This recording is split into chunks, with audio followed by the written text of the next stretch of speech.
This conference will now be recorded.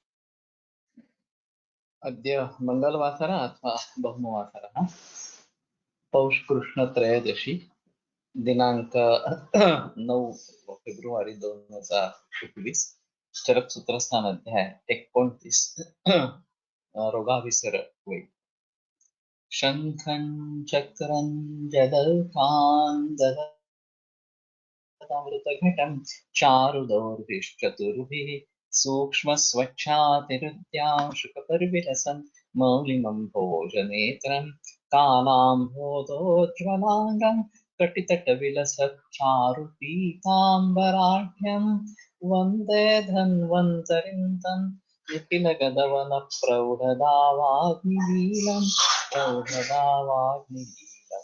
ब्रह्मणो हि समारब्धामाश्रेयाद्येषु पूजिताम् अस्मदाचार्यपर्यन्तां वन्दे गुरुपरम्पराम् आयुर्वेदरसं वन्दे माधवाख्यं महागुरुम् आयुर्वेदामृतं सर्वं शिष्येभ्यो यः प्रदत्तवान् द्रष्टाज्ञानी दृष्टकर्मा कृतकर्मा तथैव च अध्यापको विश्वश्रेष्ठो महान् संशोधकस्तथा गुणैरेतैः समुदितैः यत्कार्यं ततनोति सः समृद्ध्यर्थं हि कार्यस्य वयं नु प्रयतामहे सरस्वत्यै नमो यस्याः प्रसादात् पुण्यकर्मभिः बुद्धिदर्पणसङ्क्रान्तं जगदीक्षते आत्रेयं प्रथमं वन्दे आयुर्वेदजगद्गुरुम् आयुर्वेदामृतं सर्वं गृहीत्वा सुरेश्वरात् अग्निवेशादिकेभ्यो यत् प्रयच्छत्मि सत्तमः प्रथमं तन्त्रकर्तारम् अग्निवेशं नमाम्यहम् त्रिवारम् ओङ्कारः क्रियते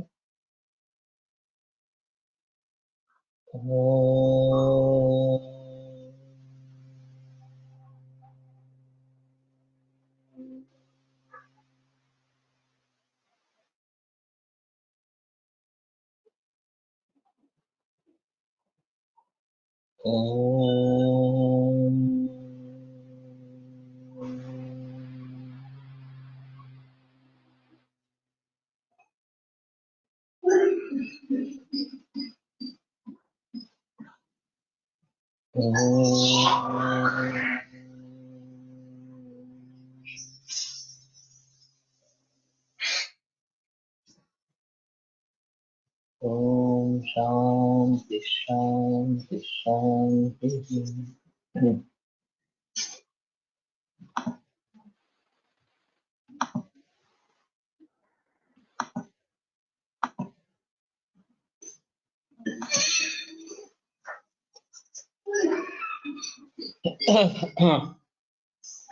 यशास्य वैद्य प्रतिकर्म करोति तस्य च दोषान् मुहुर्मुहुः उदाहरति।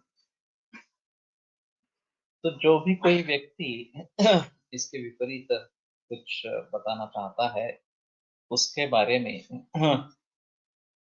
उसके दोष बार बार उदाहरण इस प्रकार के देते रहते हैं और इस प्रकार के सो कॉल्ड वैद्य तथाकथित वैद्य समाज में आज भी मौजूद है, उस जमाने में भी मौजूद इस प्रकार के। तो लोगों को परीक्षा करके ही अच्छे वैद्य को चुनना है। मैंने कल काफी उदाहरण इसके बारे में दिए थे और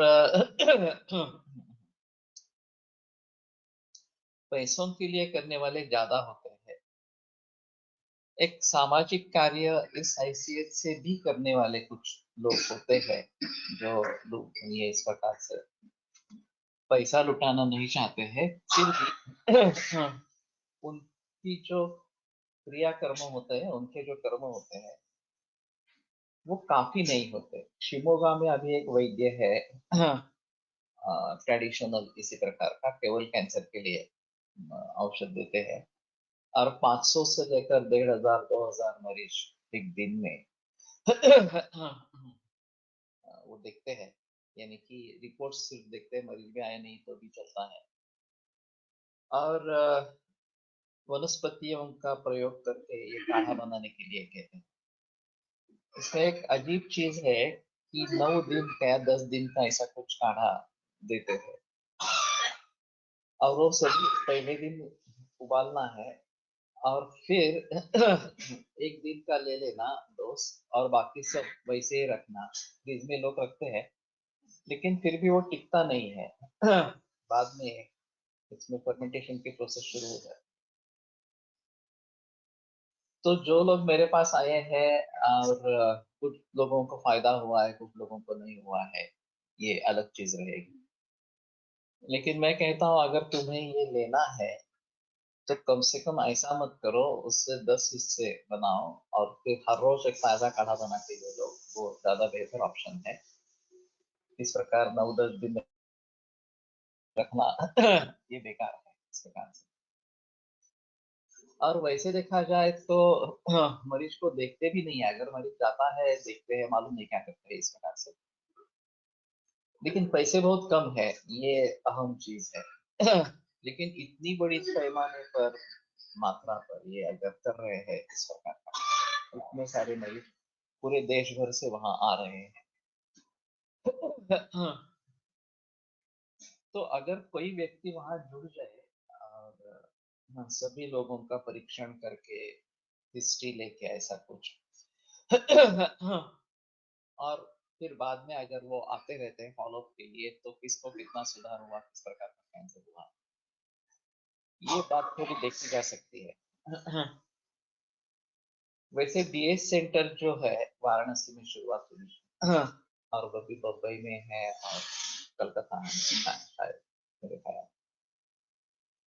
तो वहां भी मरीज लेके जाने की जरूरत नहीं है, वो तो महंगा है, उसमें कोई संदेह नहीं है। आकर्षक पैकिंग है और इम्यूनिटी बूस्ट अप करने के लिए दवाइयां देते हैं, आयुर्वेद की दवाएं देते हैं, ऐसा बताते हैं। और फिर भी उनके जो फॉर्मूले हैं, गॉल ब्लैडर का कैंसर है तो ये देने का, लिवर का कैंसर है तो ये देने का, और कॉमन क्या है मालूम नहीं, परहेज के बारे में क्या बताते हैं ये भी मालूम नहीं। लेकिन वो भी काफी प्रचलन में है, काफी लोग प्रयोग करते रहते हैं। और धर्मशाला में तिबेटन आयुर्वेद की सलाह ली जाती है, वो तो रेगुलर दवाइयां देते हैं हिमालय में बनी इस प्रकार से, उनको भी काफी हद तक फायदा दिखाई देता है। लेकिन ये तो आयुर्वेद की दृष्टि से है, परहेज के बारे में लोग ज्यादा जागरूक नहीं है, ये सबसे आम।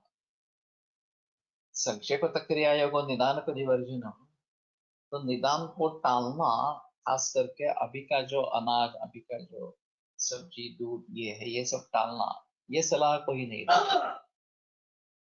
नॉर्मल फूड खाओ, तली हुई चीजें मत खाओ, खट्टी चीजें मत खाओ, ये जनरली सुझाव है। और वो काफी इस प्रकार के नहीं है। लेकिन वैसे देखा जाए तो ये सभी अपने अपने तरीके से, पतंजलि का भी अपना माहौल है, इसका भी अपना फॉर्मूला है। किसी भी प्रकार का कैंसर का पेशेंट हो उसके लिए एक फॉर्मूला है, किडनी फेलियर का पेशेंट हो उसके लिए एक फॉर्मूला है। और सिर्फ 2 महीने का ट्रेनिंग देकर लोगों को बिठाया जाता है। तो ये काफी मुश्किल इस प्रकार की है। जीवा आयुर्वेद का और एक माहौल इस प्रकार का है, लेकिन उसमें वैद्य को स्वतंत्रता है, उनकी खुद की दवाइयां हैं जो अच्छी है। और टेलीमेडिसिन इस प्रकार से चलता रहता है। तो अभी काफी रूप सामने आ रहा है, आयुर्वेद पॉपुलर कराने में इनका काफी बड़ा योगदान इस प्रकार का है। लेकिन जब तक मूल ग्रंथों का आधार लेके निदान और चिकित्सा नहीं बनेगी, तब तक आयुर्वेद मूल रूप से फैलेगा नहीं, उसका प्रचार प्रसार उस तरीके से नहीं होगा।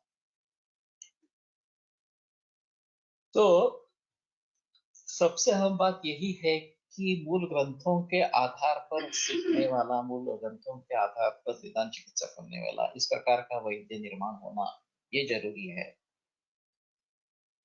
अब ये पॉपुलैरिटी के हिसाब से हो रहा है, लेकिन पॉपुलैरिटी की भी, अगर स्वस्थ वृत्त के लिए आयुर्वेद की पॉपुलैरिटी हो जाती है, जैसे योग की हुई शुरू में, बाद में थेरापेटिक योग आ गया, लेकिन शुरू में तो स्वस्थ वृत्त के लिए, स्वास्थ्य बनाने के लिए योग काफी प्रचलन में आया। तो उसी प्रकार से अगर आयुर्वेद प्रचलन में आएगा, घरेलू उपचार फिर से एक बार शुरू हो जाएंगे, जो अभी पूरी तरीके से रिप्लेस हो गए हैं। और फिर परहेज के बारे में लोगों में जानकारी हो कि परहेज जरूरी है किसी भी शास्त्र के लिए। चाहे एलोपैथी अपने तरीके से कारण ढूंढे और वो टालने की सलाह दे। मालूम है कि सिगरेट अच्छा नहीं है, या शराब पीना अच्छा नहीं है, वगैरह वगैरह, लेकिन उसके बारे में भी सलाह नहीं दी जाती। बाकी लोगों बाकी कारणों की तो बात ही छोड़ो। या तली हुई चीजें अच्छी नहीं है, जंक फूड फास्ट फूड अच्छा नहीं है, पूछा ही नहीं जाता है तो छोड़ने का सवाल ही नहीं उठता। हाँ, तो पथ्य संकल्पना फिर से एस्टेब्लिश होनी चाहिए। और अभी नए नए इस प्रकार के सुझाव आ रहे हैं कि मोबाइल का उपवास रखो। हाँ, एक दिन मोबाइल का कोड कभी इस्तेमाल ही नहीं करना है, इस प्रकार से। तो ये अच्छे सुझाव है वैसे देखा जाए तो, लेकिन इन प्रकारों से हमें इन सभी के बारे में सोचना चाहिए। आतुरमित्राणि च प्रहर्षणोपजाप उपसेवादिभिः इच्छन्ति आत्मीकर। रुग्ण के जो मित्र है उनका प्रहर्षण उपजाप उपसेवा, उपजाप क्या रहेगा? हाँ, बार बार उनका नाम दोहराते रहना, ऐसा थोड़ा सा होगा शायद। आत्मीकर्तुम इच्छन्ति।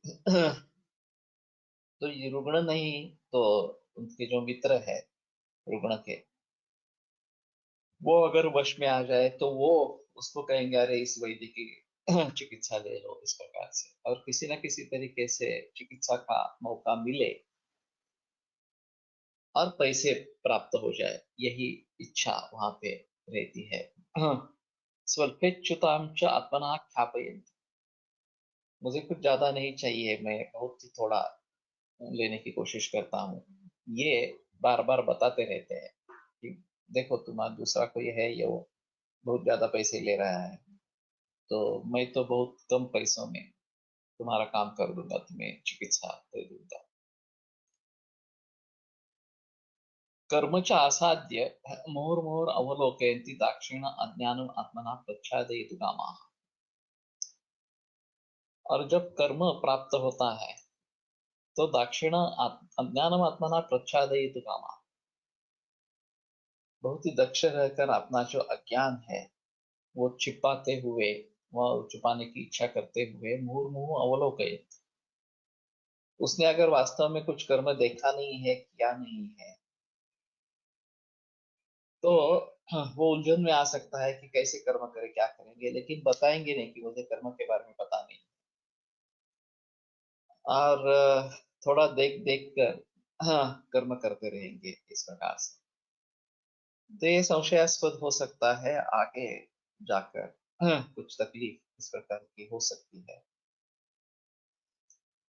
मैंने भी ऐसा अनुभव किया है कि अगर मेरा छात्र है तो वहां पे मुझे कर्म करवाने के लिए कहता हूँ, लेकिन अगर छात्र नहीं है और रोगी कहता है कि मेरे बगल में कोई वैद्य है, पंचकर्मा का चिकित्सालय है उसके यहाँ, तो मैं वहां पे पंचकर्मा करवा, और वो करने के बाद पता चलता है कि उसको उसके बारे में कुछ मालूम ही नहीं है, वो कुछ भी कर बैठता है और ये रुग्ण बिगड़ जाता है। हाँ, ये मैंने काफी लोगों से अनुभव देखा।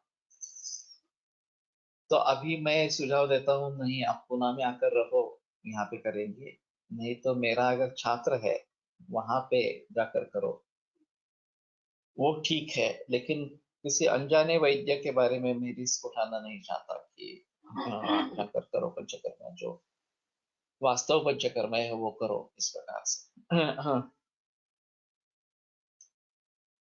तो वो अगर बता देता हाँ मुझे मालूम नहीं है कुछ भी, तो भी अलग चीज है, लेकिन बताते नहीं, हाँ सब करते हैं ऐसा बोलते हैं, और फिर अगर भूल हो जाती है उसमें तो हमें भी भुगतना पड़ता है, रुग्ण को भी भुगतना पड़ता है, और शास्त्र की भी हानि इस प्रकार की होती है। व्याधींच अपावर्तयितुम् अशक्नुवन्तः व्याधितम् एव अनुपकरणम् अपरिचारकम् अनात्मवन्तम् उपदिशन्ति। तो अगर वो व्याधि को दुरुस्त करने में समर्थन नहीं रहेगा और अशक्नुवतः व्याधितमेव अनुपकरणम, तो फिर खुद को दोष देने के बजाय जो रुग्ण है उसी के ऊपर तुमने परहेज नहीं किया, तुम्हारे पास उपकरण अच्छे नहीं है, परिचारक नहीं है, तुम अनात्मवान या अपने परहेज नहीं रखने वाले इस प्रकार के हो, तो मेरा दोष नहीं है, दोष तुम्हारा है, ये बताने की कोशिश करते हैं। तो ऐसा होता है थोड़ा सा कि अगर बिगड़ जाता है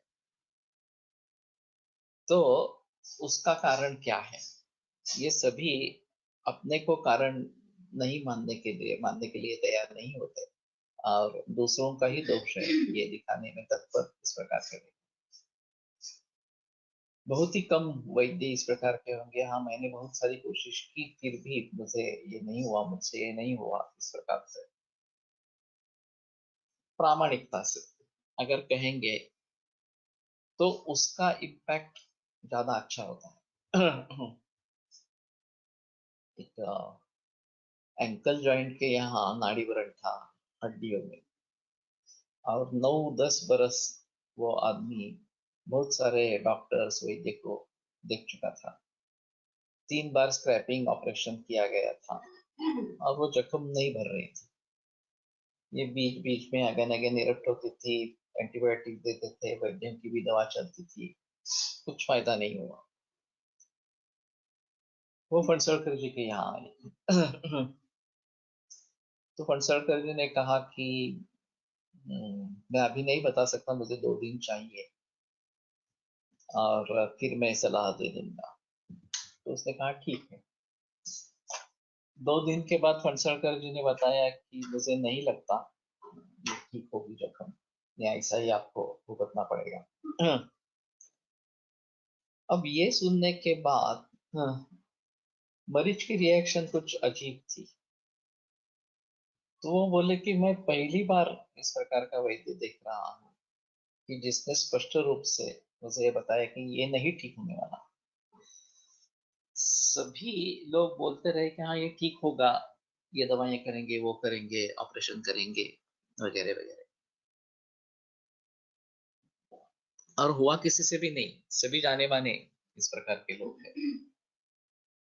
तो तुम कम से कम प्रामाणिक हो कि तुम्हें जो लगता है कि नहीं ये ठीक नहीं होने वाला।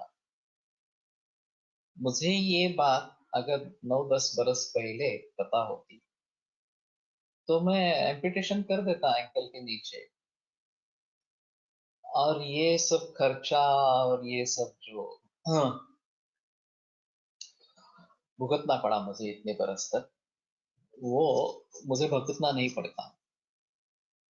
अब एम्पुटेशन करवाना ये बड़ा डिसीजन है, इस आसान डिसीजन नहीं है, लेकिन ये नाड़ीवरण ही था, अस्थिगत ही था और टैलस में वगैरह ऐसा था। अगर एंकल के थोड़ा ऊपर पाँव काट देते तो शायद दिक्कत नहीं रहेगी, ऐसा है।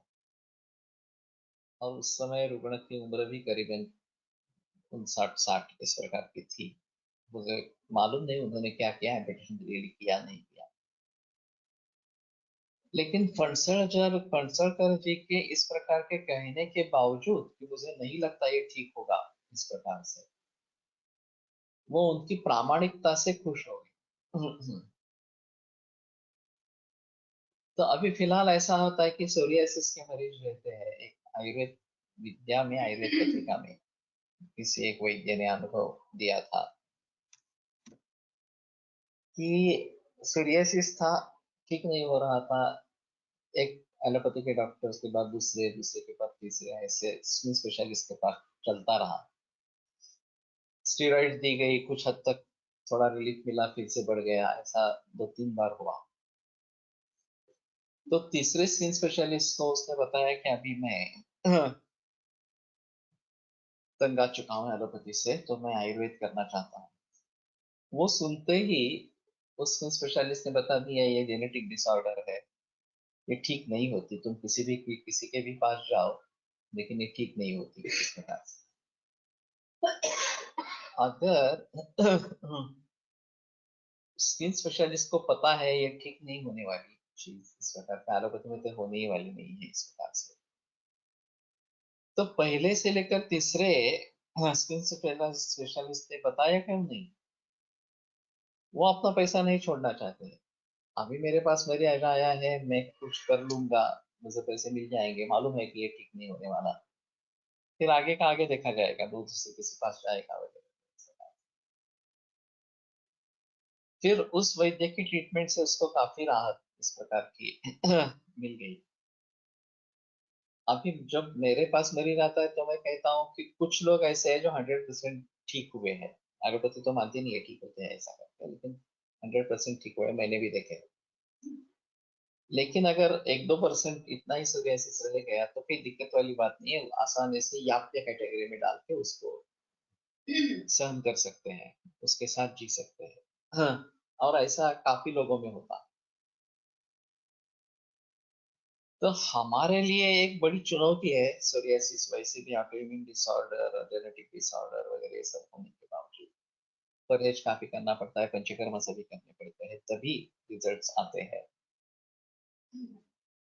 लेकिन इन सभी बातों को ध्यान में रखकर प्रामाणिकता से बताना है। मैंने एक अजीब अजीब अनुभव देखा था।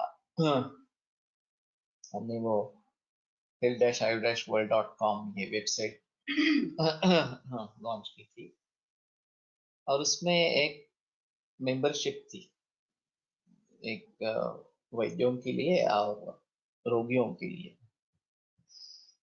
तो इसमें 1 बरस, 3 बरस, 5 बरस इस प्रकार की मेंबरशिप रोगियों के लिए थी, और जो मेंबर बन जाएंगे उनको आपकी जो फीस है सभी प्रकार की, उसमें 10% कंसेशन मिलेगा, ऐसा था। तो उस समय में कोई एक सोरियासिस का तरुण रुग्ण आया, और उसने वो पैम्पलेट पढ़ लिया और झट से 5 बरस का सब्सक्रिप्शन दे दिया। अब सोरियासिस ये तो कुछ ऐसी जल्दी ठीक होने वाली चीज नहीं है। हाँ, उसकी ट्रीटमेंट करीबन 5 बरस की। हर बरस वमन, विरेचन, रक्तमोक्षण ये होता रहा, और उसने जो 5 बरस के लिए 250, 2500 ऐसे कुछ पैसे भरे थे, या 1500 भरे थे, मुझे भी याद नहीं। वो तो कभी के वसूल हो गए। 10% जो कंसेशन उसको दिया था हर चीज में, वमन में, विरेचन में, औषधियों में। तो वो बड़ा समझने वाला व्यक्ति निकला कि उसने फायदा किसमें है ये देख लिया, और तुरंत 5 बरस का सब्सक्रिप्शन दे दिया। और मैंने भी प्रामाणिकता से उसको कंसेशन 10% का जो मैंने कबूल किया था, वो 5 बरस तक उसकी ट्रीटमेंट चली। वो 1-2% इतना ही रह गया, और फिर बाद में ट्रीटमेंट छोड़ दी उसने। तो ये बात हो सकती है कि अगर प्रामाणिकता से हम काम करेंगे इस प्रकार से, तो लोग हमारे हमसे दूर इस प्रकार से नहीं जाएंगे।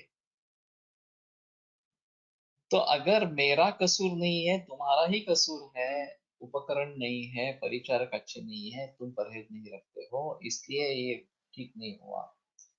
साध्य वैद्य अगर ठीक नहीं हो रहा है तो इसके बारे में सोचना हाँ, जरूरी है। अंतगतं च एनम अभिसमीक्ष्य अन्यम आश्रयन्ति देशम अपदेशम आत्मनः कृत्वा।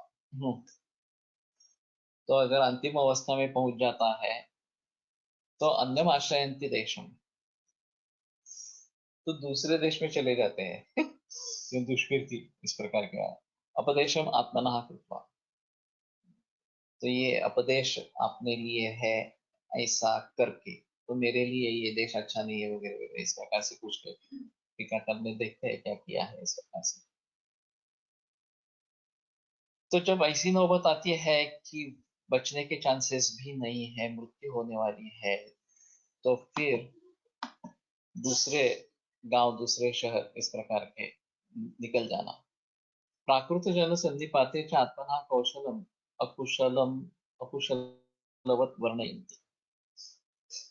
अगर आम आदमी इस प्रकार के है। तो खुद का कौशल्य अकुशलवत वर्णन, जैसे एक अकुशल व्यक्ति बताएगा उस प्रकार के खुद का कौशल्य बताते रहेंगे, यहाँ ये मैं करता हूँ, मैं ये करता हूँ, वगैरह वगैरह इस प्रकार से।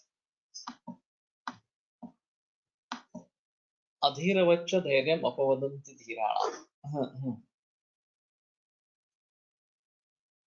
और अधीर जैसे धीर लोगों का जो धैर्य है उसको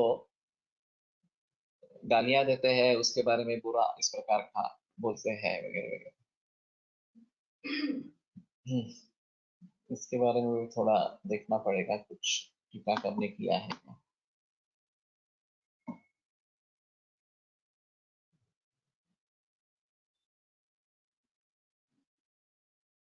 अंतर्गत अभी मुमुर्षु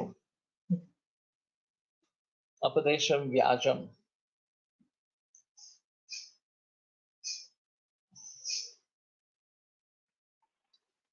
व्याज का मतलब मिश या दूसरे किसी तरीके से, ध्यान व्याज मुपेत्य चिंतयति माम चिंतयसि माम, वगैरह वगैरह उनके तंत्र में श्लोक आया है।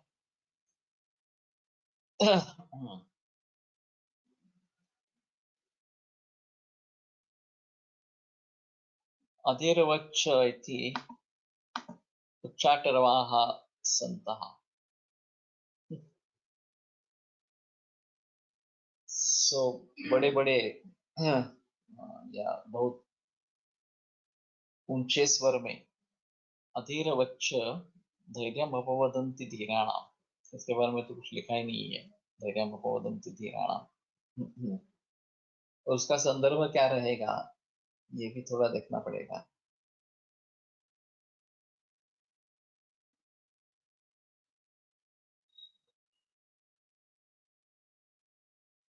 तो अपवदंती का मतलब निंदा करना इस प्रकार का ही होगा।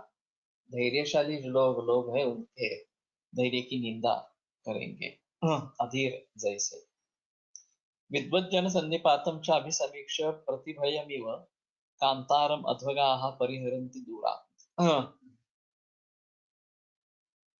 तो विद्वज्जन सन्निपात, अगर बहुत सारे विद्वज्जन इकट्ठा हुए हैं तो वो देख के प्रतिभयमिव कांतारम अध्वगाः परिहरन्ति दूरात्, अध्वग मार्गक्रमण करने वाले जो है वो जैसे कांतारम प्रतिभयमिव, अगर अरण्य है तो उसको दूर रखने की कोशिश करते हैं, अरण्य में जाने की कोशिश नहीं करते, परिहरन्ति दूर, दूर से ही ये अरण्य है देख के वहां पे जाना ही नहीं है, इस प्रकार की करते हैं। तो इस सज्जन वैद्यों का, अच्छे वैद्यों का समूह देखकर, विद्वत संदीपात देखकर उनसे दूर ही इस प्रकार के रहते हैं। यश्च येषां कश्चित् सूत्रावयवः भवति उपयुक्तः तम् अप्रयुक्ते प्रकृतांतरे वा सततम उदाहरण। अब जो भी सूत्रावयव उसके लिए उपयुक्त साबित होता है उसको तम अप्रकृते प्रकृतांतरेवा, जहां उसका विषय ही नहीं है उसमें अप्रकृत इस प्रकार है, प्रकृतांतर दूसरा ही कुछ विषय चल रहा है लेकिन ये यही बताता रहता है इस प्रकार से। मैंने एक अजीब किस्सा गुरुकुल में देखा है इसके बारे में। कुछ अध्यापक ऐसे हैं, प्रैक्टिशनर्स है, संस्कृत का ज्ञान अच्छा नहीं है और सूत्रों का विवरण करने की क्षमता इस प्रकार की नहीं है। उनके पास कुछ केसेस है जो अच्छे हैं और किसी ना किसी तरीके से उन केसेस को बताना कि ये साबित करने के लिए कि मैं कितना अच्छा वैद्य हूँ और मेरे पास कैसे अच्छे अच्छे केसेस आते हैं ये बतलाने। तो उसमें होता है ऐसे कि सूत्र कुछ भी हो उनको उससे कुछ लेना देना नहीं है, मुझे ये केसेस आज के दिन में बताने हैं, तो संदर्भ हो या न हो मैं ये बताने वाला हूँ। और उनको लगता है कि ऐसा बताने से मेरा इंप्रेशन बहुत अच्छा हो जाएगा और छात्रों पर मेरा इंप्रेशन इस प्रकार के रहेगा। होता नहीं है ऐसा। हाँ। छात्र भी समझने वाले होते हैं, वो समझते हैं कि इस व्यक्ति कितने कौन कितने पानी में है, इस प्रकार से। और फिर जो भी उस अध्यापक के बारे में उनका विचार होगा, वो तो उनके मन में होता ही है, वो अलग चीज इस प्रकार। तो ये बड़ा अजीब माहौल है। मैंने जैसे बताया था कि दो तरीके के अध्यापक होते हैं। एक अभी तो पोर्शन वही रहता था, भागवत सूत्र स्थान, शारीर स्थान वगैरह या निदान चिकित्सा वगैरह, इस प्रकार के अध्याय रहते थे। तो हर बरस आकर वही पोर्शन सिखाना, एक बार शुरू में उसके बारे में देख लिया है और वो समझती कि हाँ, ये मैं अच्छी तरीके से पढ़ा सकता हूँ। तो जब टाइम टेबल आ जाता है, हाँ, तो वो देखते वो पोर्शन किस दिन में है, तो उसी को बुक कर देते हैं कि मैं इस दिन में सिखाऊंगा, इन दिनों में सिखाऊंगा, इस प्रकार से। और वही सिलसिला, वही उदाहरण, वही जोक्स जो है, वो बरसों बरसों तक वही सिलसिला चलता रहता। दूसरा कुछ देखने की, दूसरा कुछ सोचने की कोशिश भी नहीं करती। मैं जो करता आया हूँ वो मैं, मुझसे कौन से दिन सुटेबल है वो देखता हूँ। रविवार होना है तो कम से कम एक दिन तो प्रैक्टिस का बच जाएगा, इस प्रकार से। और फिर उस दिन में जो भी अभ्यासक्रम है वो सिखाना है, कोई भी अध्याय हो, सूत्र स्थान हो, निदान हो, शारीर हो, उत्तर स्थान हो, कुछ भी अध्याय हो, इस प्रकार दिन को महत्व देना है, अध्याय को महत्व नहीं देना है। और मैं भी पढ़ के नहीं जाता, ज्यादा से ज्यादा एक बार एक नजर डाल देता हूँ अध्याय पर, या कहीं ऐसा मुझे लगता है तो टीका में क्या है, ऐसा थोड़ा सा देखता हूँ, एक 5-10 मिनट के लिए। बाकी सब एक्सटेंड पर रहता है। वो सामने सूत्र है उसके बारे में बताएंगे। और अभी जैसे हालत हुई कि इस सूत्र का अर्थ क्या करेंगे, मेरे समझ में नहीं आ रहा, तो ठीक है, वो बता देते हैं कि इसके बारे में थोड़ा और सोचना चाहिए बताने के लिए। तो उसमें मुझे कमी महसूस नहीं होती कि ठीक है, हर सूत्र का अर्थ बताना चाहिए, इस प्रकार से खुद को समझना चाहिए और बताना चाहिए। लेकिन नहीं होता है तो मान्य कर लेना कि हाँ ठीक है, ये मैं नहीं कर रहा हूँ, इस प्रकार से। और सोचते रहे ना उसके बारे में, आगे चलकर कुछ उत्तर निकल आएगा, ऐसा हो सकता है। तो ये बेहतर तरीका है। अगर आप खुद तैयारी करके जा सकते हैं, जो भी हमारा हाँ, पाठ्यक्रम है, जो भी सिखाना है वो अगर तैयारी करके जा सकते हैं तो बहुत बढ़िया है, उसमें कोई संदेह नहीं है। मुझे फुर्सत नहीं मिलती इसलिए मैं नहीं करता। लेकिन दूसरे लोगों को, छात्र अध्यापकों को अगर फुर्सत है तो वो तैयारी करके जाए तो अच्छा रहेगा। और उसके सिलसिले में जो केसेस है उनको याद में रखेंगे, उनको बताएंगे तो भी अच्छा रहेगा। संयोग से मेरे पास मेरे मेरे गुरुओं के बहुत सारे केसेस है, तो मुझे ये उलझन नहीं रहती कि इस समय मैं किस प्रकार के उदाहरण दे दूं, पहले से ही निश्चित कर दूं, ऐसा भी नहीं है। जो उस समय में ध्यान में आएगा उसको मैं बता दूंगा, इस प्रकार से। तो ये प्रकरणानुरूप होना चाहिए। विषय कुछ चल रहा है, मैं उदाहरण कुछ और ही दे रहा हूँ, ये गलत इस प्रकार की बात है। तो इनके कुछ ही सूत्र याद रहते हैं और वो सभी जगह उन्हीं का प्रयोग करते रहते हैं, इस प्रकार से। तो ये बराबर इस प्रकार का नहीं है। हाँ। न च अनुयोगम इच्छन्ति अनुयोक्तुम वा। प्रश्न किसी से पूछा जाए ये भी इच्छा नहीं करते हैं, और किसी से सवाल पूछने की भी कोशिश नहीं करते। खुद को भी प्रश्न नहीं आने चाहिए किसी के द्वारा कि ये क्या बोल रहे हो, ऐसा ऐसा नहीं है वगैरह। या दूसरे को भी अगर सवाल पूछेंगे और उसने उसके जवाब पर अगर गड़बड़ी हो जाएगी कि हमारा अज्ञान प्रकट हो जाएगा, तो ये भी अच्छा इस प्रकार का नहीं है। मृत्युरिव च अनुयोगात उद्विजन्ते। जैसे मृत्यु के डर से हम उद्विग्न हो जाते हैं, उस प्रकार अगर कोई सवाल पूछता है तो ये उद्विग्न हो जाता है। कि नहीं नहीं नहीं, ऐसे प्रकार इस प्रकार के सवाल पूछने ही नहीं है वगैरह वगैरह इस प्रकार से। तो ये काफी दिक्कत वाली इस प्रकार की बात है। वास्तव में इस प्रकार का प्रश्नोत्तर होना जरूरी ऐसा है। और अगर सच ही में कुछ अच्छे सवाल आए तो उसकी प्रशस्ति करनी चाहिए, चाहे हमें उत्तर हम नहीं दे सकेंगे तो भी प्रशंसा करनी चाहिए, अच्छा सवाल है। जवाब मैं कितना दे पाऊंगा नहीं पाऊंगा ये अलग चीज है, लेकिन सवाल अच्छा है तो सोचते रहेंगे उसके बारे में, कहीं ना कहीं कुछ अनुभव के जरिए उसका हल मिल जाएगा। तो मैं सर्वज्ञ हूँ ये बात तो नहीं होनी चाहिए। सर्वज्ञ नहीं होते हैं, ऐसे ही है। यदा किंचित ज्ञोहम गजयो मदांध समभवम, भर्तृहरि ने लिखा है नीति शतक में कि जब मैं थोड़ा थोड़ा समझने लगा तो मैं गज जैसे मदांध हो गया। तदा सर्वज्ञोस्मि इति अभवत अवलिप्तम मम मनः। तो मैं सर्वज्ञ हूँ इस प्रकार का गर्व मुझे हो गया। यदा किंचित किंचित बुधन सकाशात अवगतम, जब थोड़ा थोड़ा मैंने बुध जन जो जानकार व्यक्ति है उनके साथ से सीखा, उनके पास सीखा। तथा मूर्खोस्मि इति ज्वर मदों में व्यपरता, तो मैं मूर्ख हूँ ऐसा समझकर मेरा जो मद है, गर्व, ये निकल गया, ज्वर जैसे निकल गया। तो कहने का तात्पर्य अर्थ ये है कि जब हम ज्यादा अध्ययन करते रहते हैं, बहुत गहराई में पहुंचते हैं, तो विनम्रता आ जाती है। हम खुद समझने लगते हैं कि मुझे खुद ही कुछ भी ज्ञान नहीं है, तो मैं किसके बारे में अहंकार की बात करूं, किसके बारे में गर्व करूं। अगर मेरा ज्ञान भी इतना अधूरा है, इतना कम है, तो दूसरे के अज्ञान पर मैं क्या हंसू, उसके दूसरे के अज्ञान पर मैं किस प्रकार से बोलूं।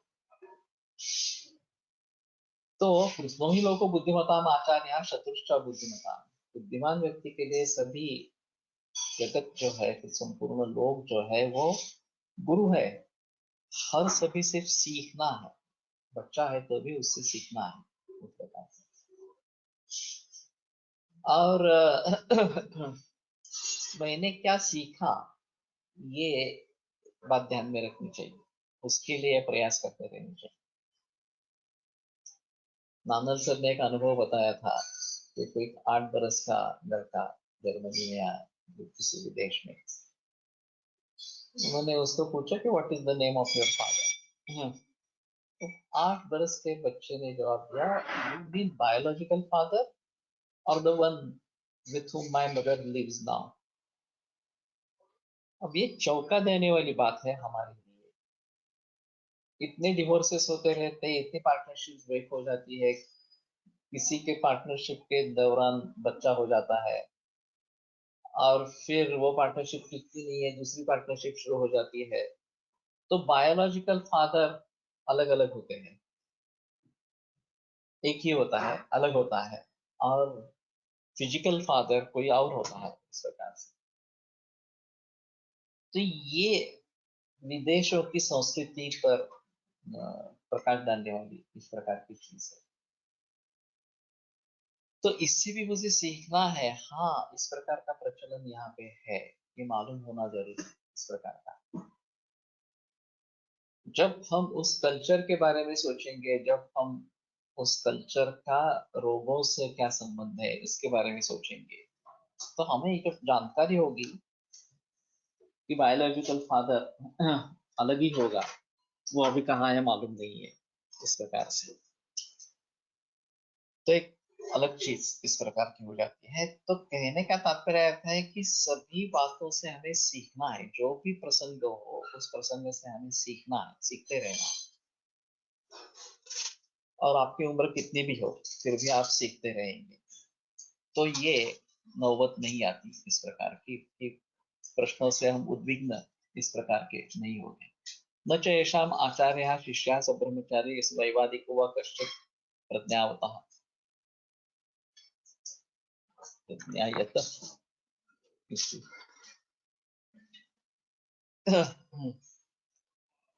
तो इनका कोई गुरु नहीं होता, आचार्य नहीं होता। वो मानते हैं कि हाँ मैं खुद ही ये सब कर रहा हूँ। मैंने भी ऐसे अजीब उदाहरण देखे हैं कि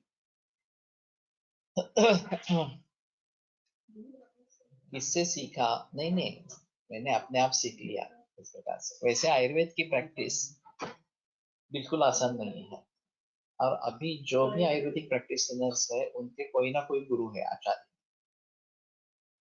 जब कोई व्यक्ति कहेगी कि नहीं नहीं मेरा कुछ आचार्य नहीं, मैं खुद ही ये सब मैंने सीख लिया इस प्रकार से और मैं आयुर्वेदिक प्रैक्टिशनर बन गया, तो ये मुश्किल इस प्रकार का होता है। उनके कोई शिष्य भी नहीं होते, हाँ, उनके पास देने के लिए कुछ ज्ञान नहीं है, तो शिष्य भी इस प्रकार के नहीं है। सब ब्रह्मचारी नहीं रहेंगे, सब ब्रह्मचारी यानी स्वाध्याय।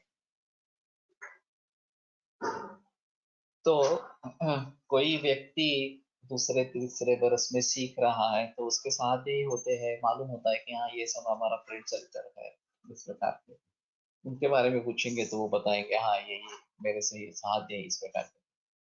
वैवादिकः वा कश्चित् प्रज्ञायते, या उसके साथ विवाद करने वाला इस प्रकार का भी कोई नहीं रहता।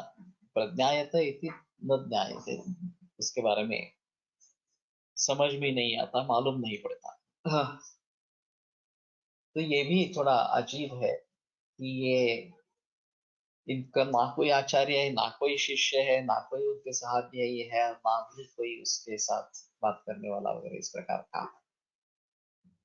अभी ये जो बोगस प्रैक्टिशनर्स इस प्रकार के बताते रहते हैं और उनको ढूंढने की कोशिश की जाती है। मैंने वो डोंबिवली के डॉक्टर का उदाहरण दे दिया था। तो ये कहीं कॉलेज में गए ही नहीं है, तो ये कैसा होगा कि उनके साथ साथ में कौन होगा वगैरह वगैरह इस प्रकार। और दुर्दैव से अभी ये जो व्यक्ति, मुझे नाम याद नहीं रहा, लेकिन वो सायन के BA-Mendes या BA-MS इस प्रकार के थे, ग्रेजुएट थे आयुर्वेद के। और फिर भी ये गैस एजेंसी द्वारा गैस का कनेक्शन देना वगैरह इस प्रकार के। हाँ, गव्हर्नर मला तेवढंच आठवतंय, नहीं आठवत। ठीक है, इस प्रकार का करने वाले थे, लोगों को ठगाने वाले इस प्रकार के थे। भवन्ति छात्र विषक छद्म प्रविश्यैवं व्याधितां तर्कयन्ति वीतं समिच संश्रित्य वने शाकुन्तिकाद्विजान्। वीतं समिव संश्रित्य वने शाकुन्तिकाद्विजान्। तो जैसे वने शाकुंतिकाः द्विजान्,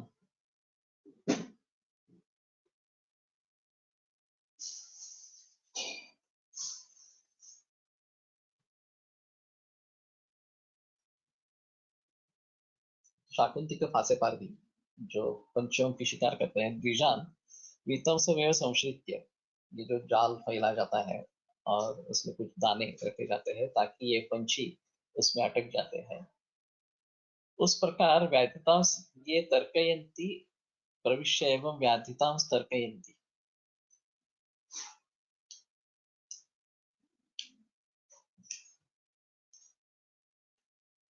आगे का देखते हैं क्या है क्रियापद।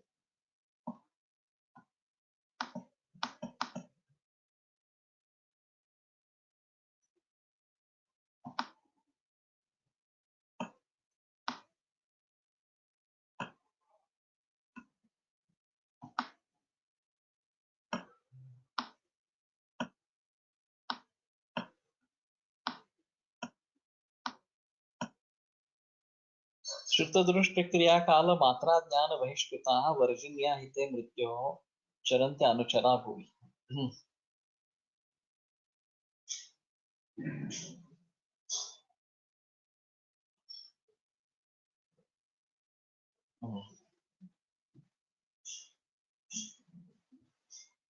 तो ये एक बार कर लेते हैं और फिर बाद में वो पहला श्लोक देखते हैं। शुद्ध दृष्ट क्रिया काल मात्रा ज्ञान बहिष्कृता, इन सभी से बहिष्कृत है।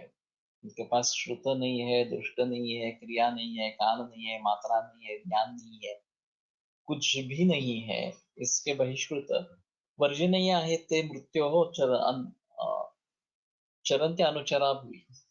ये मृत्यु के दूत है जो संचार करते रहते हैं भुवन में। मृत्यु है तो विषंगमान पूर्णान मूर्ख विशारदान वर्जय दातुरो विद्वान।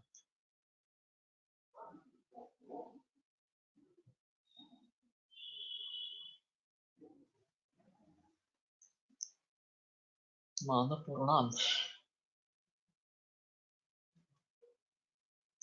वीतम सा पक्षी बंधन में, वो जाल को जो मैंने बताया।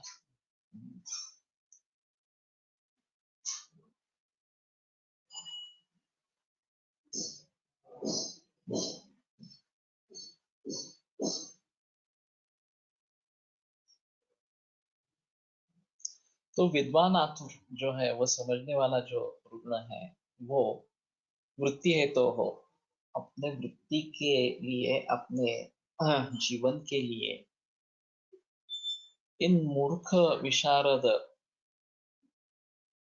विषयमान पूर्णान का अर्थ शायद जो अपने को वैद्य मानने वाले हैं, इस प्रकार विषयमान पूर्ण ही बहुतेक मूर्ख विशारद, ये भी अजीब है, मूर्ख विशारद। हाँ,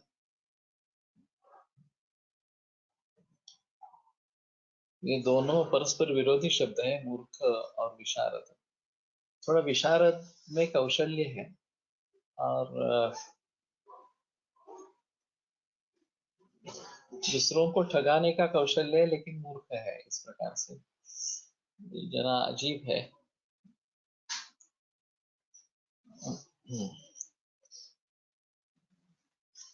तो ये पीत मारुत सर्प जैसे है, जिसने वायु का सेवन किया है, इस प्रकार के सर्प जैसे है।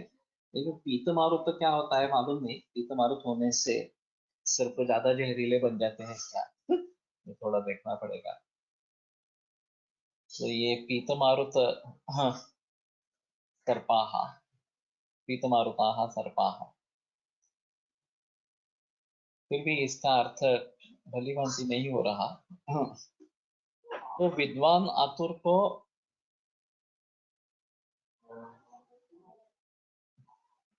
तो वृत्ति है तो हो,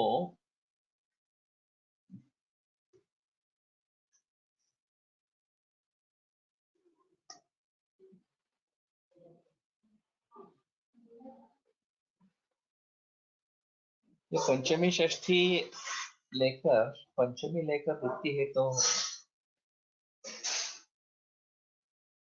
वृत्ति के कारण के लिए ऐसा अर्थ ले सकते हैं।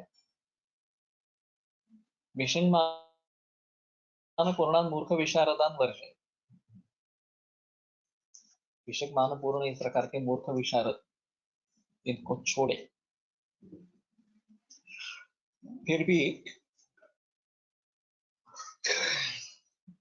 भली भांति अर्थ नहीं निकल रहा है। विशारद, अच्छा भाष्य, चैप्टर मूर्ख शिरोमणि, मूर्ख शिरोमणि शायद हो सकता है।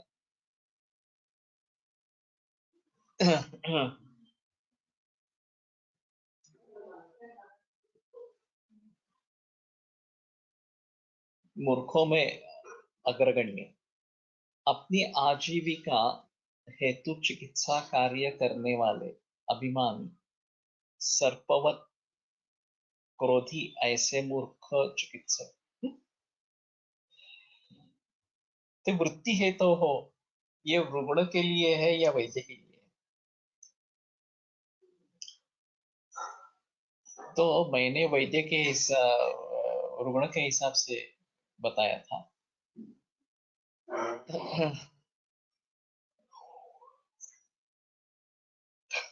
अगर उस विषणमानी वैद्य के बारे में समझेंगे कि वृत्ति है तो हो, विषम मान पूर्णा मूर्ख विशारदा। लेकिन ये फिर वृत्ति हेतु ये द्वितीया में आना चाहिए था, तो ये पंचमी षष्ठी में आ गया है, ये थोड़ा सा अजीब है। फिर भी एक श्लोक लम्जी ही है। ये तो शास्त्र विदो दक्षाः शुचय कर्म कोविदाः जितहस्ता जितात्मानस्तेभ्यो नित्यं कृतं नमः।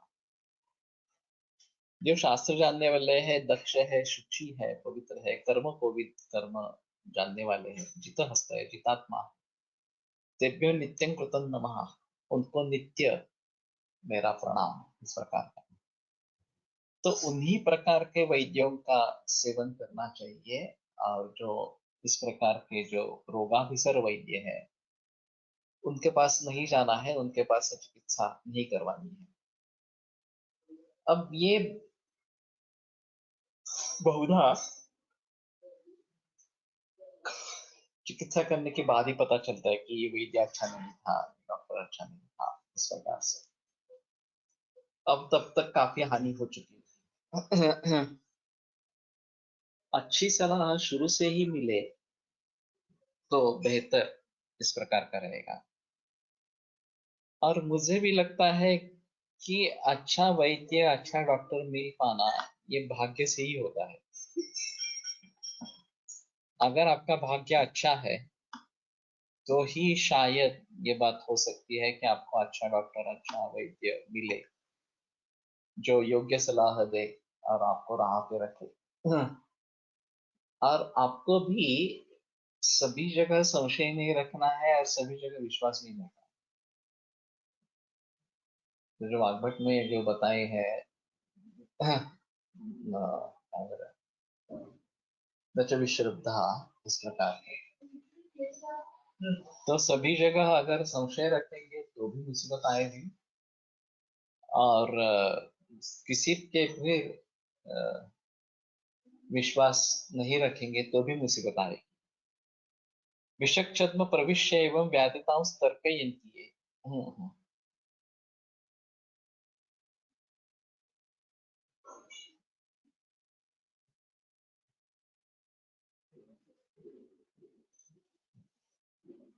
तर्कयन्ति ये क्या बताया?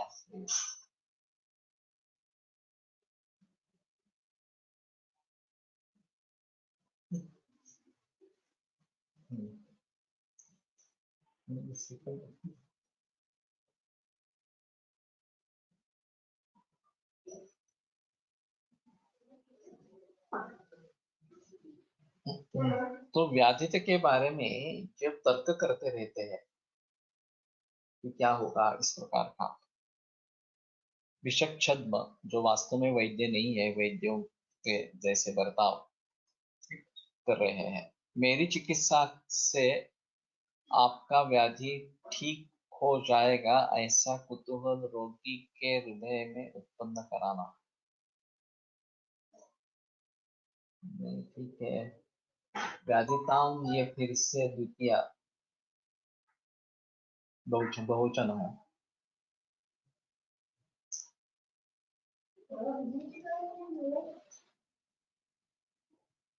ये तर्कयंती ये वैद्य के विषक छद्म के लिए है। तो सदैव मुक्त प्रकारणे व्याधि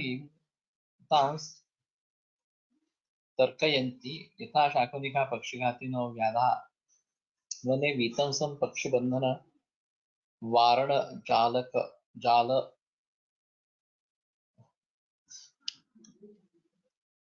सप्तनलिकादिकं संश्लित्य गृहीत्वा द्विजान् पक्षिणः तर्कयन्ति। तर्कयन्ति का तर्कयन्ति, अन्वेषणान् कुर्वन्ति। तथा विषक छद्म प्रविश्य व्याधितानुक्तरूपेण तर्कयन्ति। ते श्रुतादि वैश्रुताः विजनं वर्जनीयाः। तस्मात्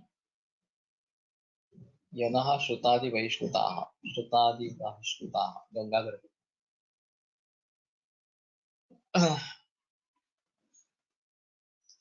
तर्कयन्ति और तर्कयन्ति, तर्कयन्ति तो मिसप्रिंट ही होगा मुझे लगता है।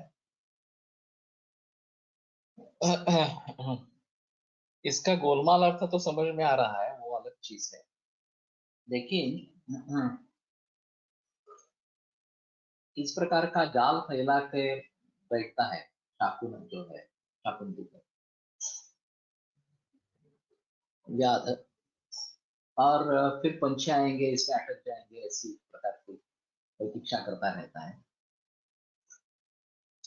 इस प्रकार से माहौल खड़ा करके क्लिनिक खुलवाया है, अच्छा खासा क्लिनिक है।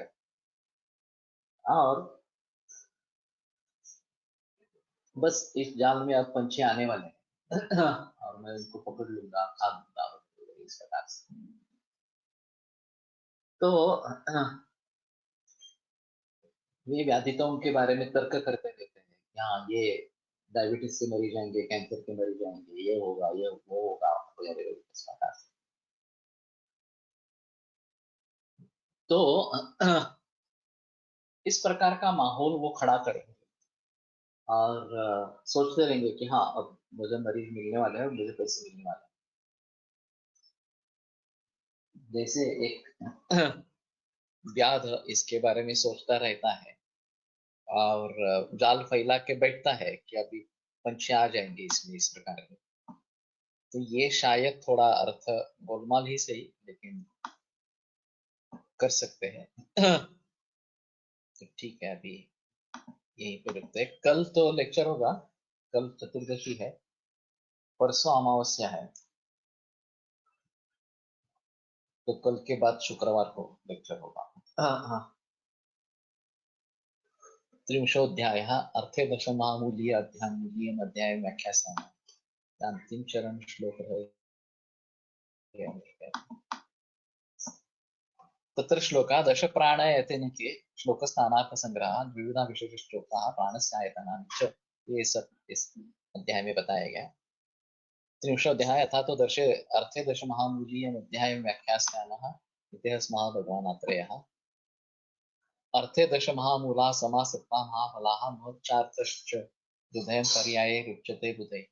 षडङ्गमङ्गं विज्ञानम् इन्द्रियाणि अर्थपञ्चकम् आत्मा च सगुणश्चेतश्चिन्त्यं च हृदि संश्रितम्। तो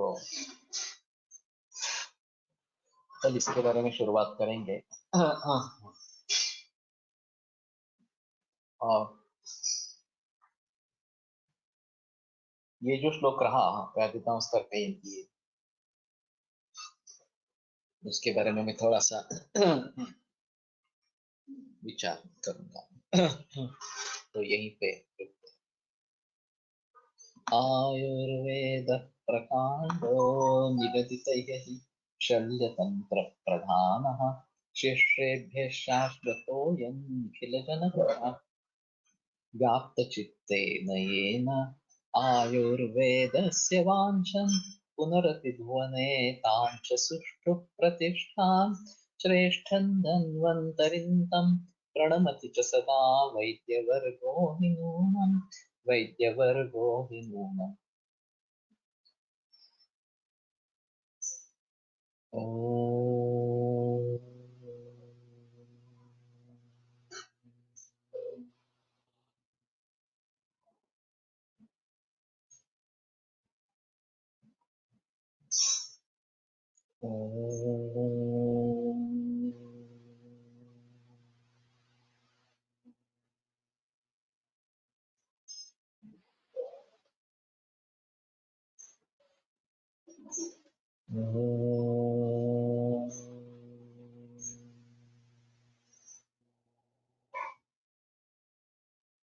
ओम शांति शांति शांति।